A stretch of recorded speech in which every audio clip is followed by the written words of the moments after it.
आज हम इनके खिलाफ ना खड़े हुए, नौजवानों आपका कोई मुस्तकबिल नहीं है इस पाकिस्तान में।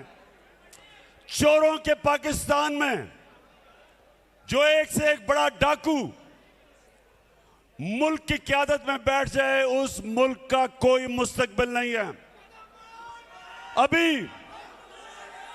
अभी सिंध का गवर्नर, एक और मुजरिम को सिंध का गवर्नर बना दिया।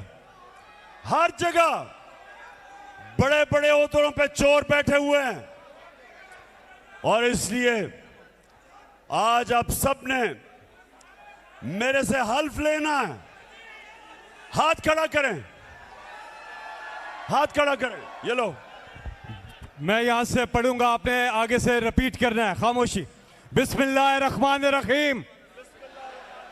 हम हल्फ उठाते हैं कि हम पाकिस्तान के आइन की हमेशा पासदारी करेंगे।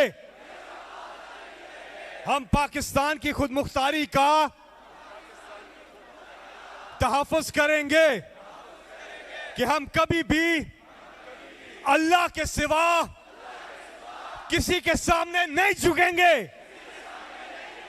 और हम पाकिस्तान की हकीकी आज़ादी के इस जिहाद में आखिर तक इमरान खान के शाना बशाना जद्दोजहद करेंगे, और हर किस्म की कुर्बानी के लिए तैयार रहेंगे। अल्लाह हम सब का हामी और नासिर हो।